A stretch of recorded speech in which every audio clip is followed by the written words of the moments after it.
Hello, on se retrouve pour la traditionnelle vidéo de mon top de l'année 2026 et c'est un top 5. Je vais pas faire dans l'ordre parce que j'ai toujours du mal à choisir, c'est vraiment une vidéo qui me stresse chaque année parce que j'arrive pas à faire un classement, mais c'est vrai qu'il y en a quand même il y a un top 1 qui sera vraiment ma meilleure lecture de l'année 2025, je ne m'en remets pas, c'était extraordinaire, j'y repense tout le temps avec amour.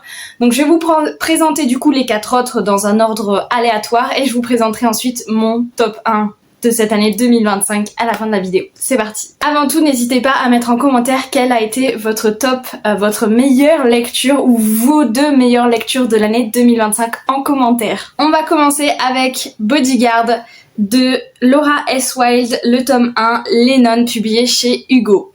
Toute la saga, j'ai même envie de dire, mais le tome 1 a surtout été un gros coup de cœur. En février, je ne m'y attendais pas du tout. J'avais pas trop d'attentes sur cette lecture et je me souviendrai que j'ai découvert cette saga qui est devenue vraiment une saga coup de cœur, safe place. J'aime énormément les personnages, j'ai encore le dernier tome à lire. Je me souviendrai que je l'ai lu en 2025. Il s'agit d'une romance en 4 tomes dont le 5e est un spin-off, mais personnellement je vais pas le lire parce que ça se passe très longtemps avant, parce que c'est sur l'histoire des parents en fait, des frères qu'on suit dans cette saga, et c'est pas un tome qui m'intéresse, donc moi je me dis qu'il y a vraiment 4 tomes à cette saga. Dans cette saga on va suivre du coup 3 frères dont leur meilleur ami commun qui est un peu le 4e frère de la bande, même s'ils n'ont pas de lien de sang officiel. On suit du coup ces 3 frères qui sont bodyguards et qui sont jumeaux tous les 3, mais ils ont quand même vraiment leur style à chacun et leur personnalité, et dans chaque tome on suit l'histoire d'amour d'un de chaque frère. Mais les tomes se suivent, alors je vous conseille quand même de lire dans l'ordre. Moi j'ai eu un gros coup de cœur pour le tome 1, j'ai beaucoup aimé, il a vraiment frôlé le coup de cœur, le tome 2. Et le tome 3, j'avoue, j'ai un peu moins aimé, mais la saga en général, juste pépite, les personnages juste incroyables. Et dans ce tome-ci, on suit un peu, c'est pas l'aîné puisqu'ils sont jumeaux, mais c'est un peu celui qui a le rôle de leader si vous voulez. Ils sont bodyguards, donc ils sont gardes du corps pour une agence qui a été créée par leurs parents, donc c'est une agence familiale, les Westwood, et ils sont envoyés protéger des célébrités, etc. Et dans ce tome 1, on suit donc Lennon qui est envoyé pour protéger une étudiante en astronomie, en astrophysique qui a découvert quelque chose qu'elle aurait pas dû, et elle reçoit des menaces d'un corbeau, donc ils vont un peu cohabiter ensemble puisqu'il doit la protéger, être vraiment H24 avec elle. Et j'ai vraiment adoré, surtout la protagoniste qui est hyper drôle, hyper authentique, il y a un petit chien aussi, enfin bon bref. En début d'année, j'ai découvert une de mes nouvelles sagas de romance fantasy, de romantasy préférée. Il s'agit de la trilogie des glaces de Stacey McEwen, publiée chez Olympe. Donc le tome 1 Glace que j'ai lu en janvier et le tome 2 Gouffre que j'ai lu en février. Enfin entre janvier et février, et les deux ont été des gros coup de cœur incroyable. Je suis vraiment tombée amoureuse de cette saga. Elle s'est classée dans mon top 3 de mes sagas de romance fantasy préférées, tellement elle était incroyable. Et oui, j'avoue, le tome 2 est énorme par rapport au tome 1, mais ça s'explique parce que le tome 2 est très psychologique, il se passe plus de choses, on découvre vraiment l'univers presque dans son entièreté, alors que c'est vrai que le tome 1 reste sur l'intrigue principale, même s'il se passe beaucoup de choses, qu'on en découvre encore un petit bout, mais c'est vraiment dans le tome 2 qu'on approfondit l'univers, et les deux incroyable. Donc dans le tome 1, je vais forcément vous parler en priorité du tome 1. On va suivre Downsyn. Je sais pas si ça se prononce vraiment comme ça, mais c'est comme ça que ça s'écrit. Downsyn, qui est une jeune humaine qui vit dans le petit village de la Pointe. Donc on est dans un univers avec une grosse montagne blanche, un massif de montagnes blanches où vivent les Fae, et on a tout le reste du royaume, c'est la plaine, et c'est là où vivent les mortels. Donc ils sont vraiment séparés, il y a eu un traité, les uns ne vont pas déranger les autres, etc. Sauf qu'il y a un petit village dans cette montagne qui est composé de mortels, et les Fae, chaque saison, aiment bien s'amuser à aller en capturer quelques-uns, à les faire vivre en fait dans la torpeur continuelle pour en faire des esclaves. Donc à chaque saison ils en choisissent quelques-uns qui récupèrent avec leur cerf. Ils ont des ailes, les Fae, et ils sont surtout très pâles, donc c'est pour ça que ça se passe beaucoup dans la glace et que c'est une fantasy d'ailleurs très polaire. Mais il y a des sangs mêlés dans les Fae, et du coup on va suivre Downsyn qui pendant une saison se fait capturer, et on lui laisse le choix en fait, soit elle se fait traquer, on lui laisse quelques secondes pour s'enfuir dans la montagne, mais après ils la récupèrent et ils en font une esclave, soit elle devient esclave tout de suite. Et j'en viens au sang mêlé puisque elle va choisir la traque. C'est une personnage que j'aime beaucoup, une protagoniste qui est très forte, qui a beaucoup de conviction, de colère et de haine en elle. Elle est très grumpy et j'ai beaucoup aimé ça aussi parce que ça change. Donc elle va choisir la traque, elle s'enfuit dans la montagne et on lance à sa poursuite des failles de sang royaux, mais aussi un sang mêlé qui fait partie de la garde un petit peu du roi des failles. Ça va être une romance fantasy donc entre eux deux parce que elle va découvrir que il la traque pour faire semblant, mais en fait il va lui proposer un pacte et je vous laisse la suite découvrir pourquoi il veut ce pacte, qui il est vraiment, etc. et est-ce qu'elle va accepter surtout. Mais voilà, c'est vraiment incroyable. Comme je dis, il y a tout un univers, surtout dans le tome 2, qui est développé autour de la magie, la sorcellerie, autour de l'histoire en fait, de l'univers, ce qui s'est passé dans le passé, qui explique le présent, qui explique tous ces complots, toutes ces trahisons qui se passent entre les différentes créatures. C'est incroyable, c'est vraiment incroyable, ça se dévore. Enfin moi je l'ai lu d'une traite, c'est très fluide, c'est à la 3e personne mais c'est très très fluide et vraiment immense coup de cœur pour la relation amoureuse que j'ai vraiment adorée, que j'ai trouvé épique, que j'ai trouvé saine et en même temps déchirante parce qu'ils ont tous les deux leur caractère et aussi pour l'univers qui est incroyable dans la neige. Enfin vraiment tout ce qui se passe, tout le fond de famille qu'il y a autour, tous les autres personnages secondaires avec qui ils vont se rapprocher et tout, j'ai trop aimé. Et cette saga elle est dans le cœur et pareil je sais que je l'aurais découvert en 2025, le dernier tome sort le 8 janvier 2026. J'ai hâte et en même temps j'ai pas envie de les quitter mais il faut vraiment que je sache comment ça va se finir. Et un conseil, ayez les 2 tomes si vous commencez. En 2025, j'ai aussi eu un immense coup de cœur pour une romance one-shot qui est devenue une de mes romances préférées, toutes romances confondues. Il s'agit de The Dead Romantic de Ashley Poston, publié chez E.H., donc chez HarperCollins. Quel coup de cœur. Je saurais même pas, en fait c'est le level au-dessus du coup de cœur si vous voulez. C'est vraiment devenu un de mes livres préférés. C'est tout ce que j'aime, j'avais vraiment l'impression que c'était une romance qui a été écrite pour moi parce que ça mêle du fantastique un petit peu, une ambiance à la Mercredi Adams, des orages, des fleurs, toute une histoire autour des fantômes, autour de la mort. J'ai adoré aussi parce que ça parle d'écriture, parce que notre protagoniste elle est autrice, elle est écrivaine et j'ai trouvé la relation tellement saine, j'ai senti l'alchimie si fort entre les personnages alors que d'habitude dans les romances, enfin souvent ça va trop vite ou alors trop lentement ou alors, mais je sais pas comment expliquer, mais c'est vraiment, j'ai ressenti un truc hyper spirituel avec ce livre. C'était incroyable et à chaque fois que j'y pense, je repense au personnage, j'ai envie de sourire d'amour parce que vraiment ce livre m'a fait tomber amoureuse des livres. Alors je l'étais déjà, mais encore plus. Ici, on va suivre du coup Florence, qui est donc Prête Plume, c'est-à-dire que elle est pas autrice avec son nom, elle écrit des livres pour une autrice à succès, mais personne ne sait que c'est elle qui écrit vraiment les livres et pas cette autrice à succès. Et elle est Prête Plume du coup pour une maison d'édition qui a un nouveau patron.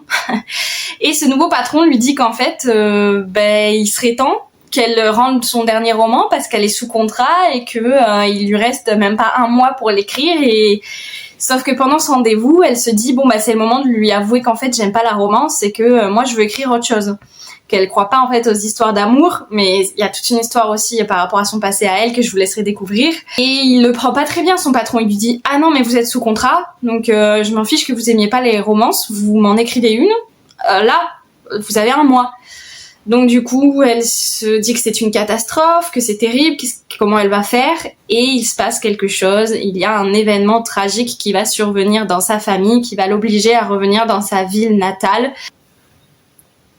Et dans cette ville natale, du coup, elle va retrouver sa famille, et il y a quelqu'un qui va toquer à la porte de leur maison. Et quand elle va ouvrir, en fait, il n'y a personne d'autre qu'elle qui peut voir la personne, parce qu'il s'agit de son patron, parce qu'il est décédé et que c'est son fantôme. Parce qu'il faut savoir que Florence, elle a la capacité de voir les morts depuis qu'elle est toute petite. Et quand je vous dis que c'est vraiment l'ambiance Mercredi Adams, c'est parce que ses parents en fait possèdent une, je sais plus comment on appelle ça, mais en fait c'est eux qui organisent les enterrements dans leur maison, c'est eux qui préparent les corps et tout ça. Donc c'est pour ça qu'on était vraiment dans une ambiance à la fois gothique, à la fois printanière, le mélange était extra et je vous en prie, Lisez-le, Green Flag, par excellence, les deux. Je suis amoureuse de chacun des personnages de ce livre, voilà. Un autre immense coup de cœur de cette année, grosse surprise parce que j'avais pas beaucoup d'attentes. Il s'agit de The Paradise Problem de Christina Lauren, publié chez Hugo. Et ça a dépassé vraiment tout ce que je pouvais imaginer. Cette romance, j'ai eu un peu le même sentiment qu'avec The Dead Romantics. C'était vraiment une romance qui avait aucun défaut pour moi. J'ai absolument tout aimé, je n'ai rien à lui reprocher. J'ai tellement été touchée pareil par l'alchimie entre les personnages, par la relation, par comment les sujets de société ont été traités dans ce livre, en plus de la romance d'été. Tout ce côté famille riche aussi, sur une île paradisiaque, vraiment les relations, vraiment la tension qu'il y avait entre tous les personnages, que ce soit les liens familiaux, que ce soit les tensions amoureuses, c'était incroyable. Ce livre, c'est vraiment la définition même du fake dating par excellence, du faux mariage. Christina Lauren, c'est celle qui ont écrit aussi L'Anti-Lune de Miel, qui était une de mes romances préférées jusqu'à maintenant. Celle-ci s'ajoute au lot. Donc on va suivre Anna Green, qui en fait a fait semblant quand elle était à l'université d'épouser le frère de son coloc qui s'appelle Liam Weston, sans savoir qui il était. Et en fait, 3 ans plus tard, ils ont fini l'université tous les deux. Ils ont juste eu 1 an de mariage, mais en fait, le mariage a été signé pour 5 ans, si vous voulez. Sauf qu'ils se sont séparés, ils savent pas trop ce qui est devenu l'autre, ils s'en foutent. C'était juste un faux mariage pour aider au niveau administratif et tout, le loyer, etc. Sauf qu'il revient toquer à sa porte, donc 3 ans plus tard, et il lui dit qu'en fait, il a besoin d'elle parce que il a oublié que il avait fait croire à toute sa famille qu'il était marié. Et légalement, ils le sont. Du coup, il reste 2 ans encore de mariage. Et là, ça va être le mariage du coup de la sœur de Liam. Et toute sa famille attend à ce qu'il vienne avec sa petite amie. Et il a pas osé les détromper. Donc, il va demander à Anna d'accepter de jouer sa fausse femme. Même s'ils sont vraiment mariés, ça reste quand même sa fausse femme. Et il va lui proposer en échange une somme d'argent qui peut aider son père qui est malade. Du coup, elle va accepter. Et ils vont embarquer pour une île paradisiaque, donc privatisée par la famille de Liam. Parce que du coup, ce qu'elle ne savait pas, Anna, et qu'elle découvre quand il revient chez elle 3 ans plus tard, c'est qu'il est l'héritier en fait d'un groupe industriel énorme et qu'il est riche. Voilà. Et vraiment, c'était génial. C'était tellement délicieux. C'était un vrai doudou, un vrai... ça m'a tellement réchauffé le cœur, cette romance, et j'ai ressenti tellement d'émotions que vraiment... incroyable. On arrive à mon top 1, donc mon livre favori de l'année. Je sais pas comment dire, comment préparer, comment teaser ce livre, mais je l'ai lu en avril, je crois, ou en mai, je sais plus, mais je ne m'en remets pas. On est en décembre, je ne m'en remets pas de cette lecture, je n'arrête pas d'y repenser, je n'arrête pas de me dire que je veux tout oublier pour le relire encore et encore parce que c'était incroyable, c'était au-delà de tout ce que j'ai l'habitude de lire aussi parce que on va être sur une romantasy young adulte, dystopie. C'était vraiment un mélange en fait de romance, de fantasy, de science-fiction dystopique, de young adulte. C'est un mélange de plein de choses. Je vois tellement ce livre en film, c'est pour vous dire. Il s'agit de La Cité des Poussières de Neil Pieffer, publié chez Hachette. En fait, quand ils ont annoncé qu'il sortait le 12 mars, donc le jour de ma fête, parce que je m'appelle Justine, je me suis dit, oh incroyable, il sort le jour de ma fête, c'est un signe, il faut que je le lise. Je ne l'achète pas. Les mois passent, je tombe sur une librairie indépendante un peu au hasard pendant un voyage, et je me dis, vas-y, pour soutenir la librairie, j'achète un seul roman. Voilà, c'est triste, j'en rajoute à ma pile à lire, mais c'est comme ça. Je choisis celui-ci parce que parmi toute la sélection, c'était une librairie quand même assez généraliste. Ils avaient très peu de romances, la plupart je les avais déjà, et ils avaient un peu de fantasy, mais ils avaient surtout celui-ci, qui était dans ma wishlist du coup depuis quelques mois, et je m'étais dit bon bah vas-y, ça peut être une bonne lecture, on sait pas, j'ai jamais lu l'autrice, il est assez gros mais c'est ce que j'avais envie à ce moment-là, et je dis des bêtises, en fait je l'ai lu en juin parce que je me souviens très bien que j'ai ressenti vraiment l'univers parce qu'on était en pleine canicule et que il y avait voilà une histoire qui matchait. Je sais pas comment vous en faire un résumé, mais en gros on est dans un univers dystopique où il fait trop chaud sur la planète pour survivre, et il y a seulement 4 cités qui ont réussi à être construites. Vous savez quoi? Je vous lis le résumé. Dans un monde dominé par les rayons brûlants du soleil, se dressent 4 cités survivant grâce à la poussière, une poudre dorée invisible à l'œil nu qui s'échappe d'objets anciens permettant notamment la création d'un élixir de jouvence. Delia Serpentine, une érudite de la Cité du Savoir, est sur le point de terminer sa formation pour devenir conservatrice, une fonction cruciale pour la préservation des artefacts qui assurent la prospérité des cités.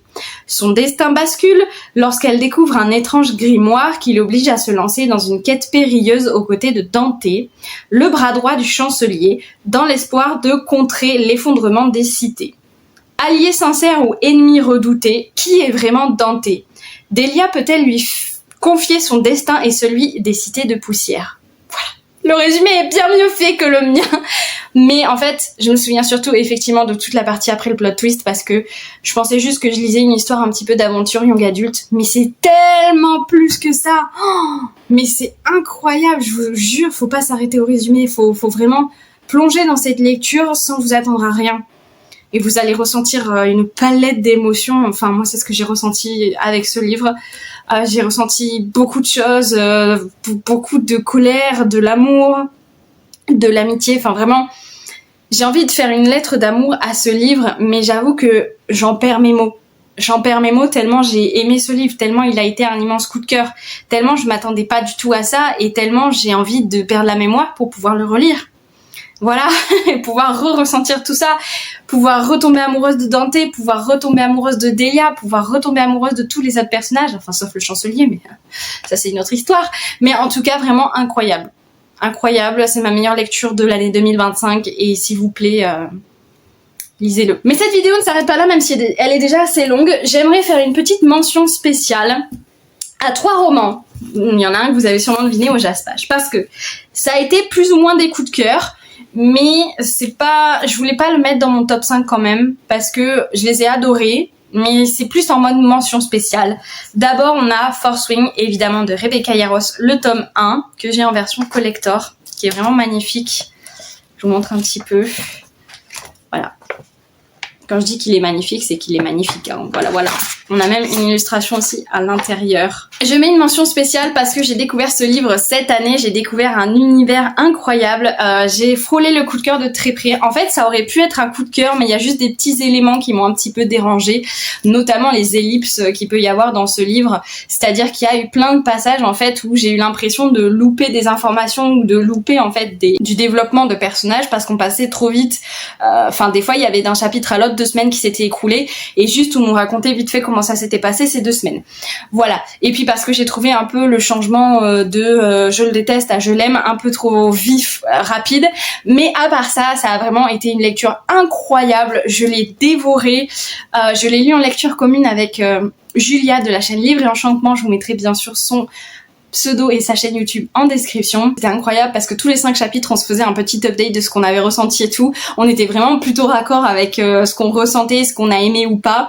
Du coup c'était vraiment génial et ouais j'ai eu un coup de cœur pour l'univers et j'ai très hâte de poursuivre cette trilogie. En tout cas le tome 1 déjà me pressent peut-être une de mes romantaisies, enfin une saga qui pourrait se classer dans mes sagas préférées de romantaisie. Je peux juste vous dire qu'on est dans un univers avec une académie pour devenir dragonnier, donc c'est monté sur les dragons, et il y a toute une histoire de magie, de pouvoir qui se transmet entre les dragons et les dragonniers, et ensuite une protagoniste qui normalement préférait les bouquins à devenir une guerrière, mais elle a pas trop eu le choix parce que sa mère était une adjudante, une lieutenant si vous voulez de l'armée des dragons.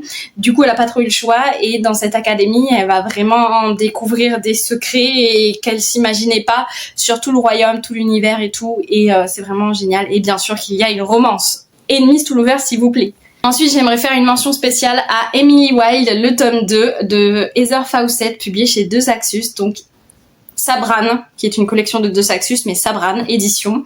Donc les atlas des autres terres d'Emily Wilde, parce que le tome 1 a été ma meilleure lecture 2024, et le tome 2, je l'ai autant aimé, si ce n'est plus, mais juste parce que, voilà, je retrouvais des personnages que je connaissais déjà. J'ai pas forcément voulu le mettre dans mes top 5, mais ça a été un gros coup de cœur également. C'est vraiment devenu ma saga chouchou, mes personnages chouchous de romantaisie aussi, et vraiment, j'ai très hâte du tome 3 et en même temps pas, parce que j'ai pas envie de les quitter, mais c'est incroyable. Là on est sur de la cosy romantasy plutôt, mais c'est vrai que la romance est plus présente dans ce tome 2, même si elle reste au second plan. C'est surtout dans le tome 1, elle est vraiment au troisième plan, mais moi je la sentais quand même et je la voyais, mais c'est vraiment l'univers et les personnages et leur espèce d'amitié amour qu'il y a entre eux qui est vraiment magique. C'est tout ce côté très calme et très lent, très contemplatif, tout ce qu'on va apprendre autour des fées, autour des univers qui sont un peu parallèles aux nôtres. Et ouais, le côté aussi Light Academia, donc c'est l'inverse de Dark Academia. C'est pas vraiment Gothic Academy, mais c'est plus ouais, les fées, un côté très chaleureux Academy. Emily Wilde dans le tome 1, qui est une chercheuse dans une université réputée, je crois que c'est à Londres. Elle fait ses recherches sur les fées, donc les créatures surnaturelles qui peuplent notre monde. Donc les fées, les gobelins, les petits lutins, enfin toutes ces petites créatures du petit peuple. Tome 1, on la suit en Norvège. Elle va essayer de terminer son encyclopédie du coup sur les fées, avec un dernier chapitre sur les fées nordiques. Il va lui arriver plein de choses. Qui font du coup suite à ce tome, enfin qui précède ce tome 2. Du coup c'est pour ça qu'il faut vraiment les lire dans l'ordre. Et là elle va partir dans une autre contrée avec ses amis et tout, enfin ses amis ou plus. Et bref, c'est vraiment génial et c'est cette saga.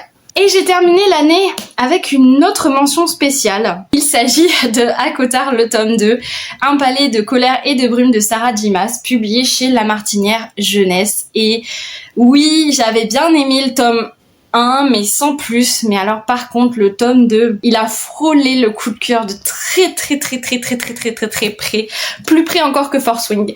J'ai adoré ce livre et c'est pour ça que je voulais lui faire une mention spéciale, parce que je ne m'y attendais pas du tout. Le seul truc qui fait que ce n'est pas un coup de cœur et qui n'est pas dans ce top 5, c'est parce que je n'aime pas du tout la trope des âmes sœurs. J'ai l'impression que ça gâche le truc à chaque fois. C'est comme par hasard qu'ils étaient obligés de s'aimer, et pour moi ça coupe l'alchimie que j'avais pu ressentir. Et c'est pour ça que ça m'a légèrement gâché la fin, enfin les 80 à la crise des 80%. Moi la crise elle y était, c'était la troupe des âmes sœurs. Et ça a un peu gâché la fin, parce que du coup tout ce que je m'étais dit sur les personnages principaux depuis le début, je me suis dit ah bah en fait ils étaient obligés de s'aimer, donc bah voilà, en fait c'était déjà écrit, c'est nul, il y a plus d'alchimie. Enfin moi c'est ce que j'ai ressenti, parce que c'est une trope que j'aime pas. Mais sinon, tout l'univers était incroyable, c'était ultra addictif, c'était un page turner. J'arrivais pas à m'arrêter, je me suis énormément attachée aux personnages, il se passe beaucoup de choses aussi, tout l'univers est incroyable, tous les rebondissements et tout, et c'est pour ça que je voulais quand même le mettre en mention spéciale de cette année. Je vous laisserai aller lire le résumé sur internet, parce que Akotar c'est une série qui est très connue et ce serait vraiment encore trop compliqué de vous en faire un résumé, je m'en excuse d'avance. Cette vidéo est terminée, j'espère qu'elle vous aura plu. N'hésitez pas à me dire encore une fois en commentaire quelles ont été vos 2 meilleures lectures de l'année 2025. N'hésitez pas à me dire si on en a en commun, et moi je vous dis bonne année 2026 et à bientôt pour une prochaine vidéo.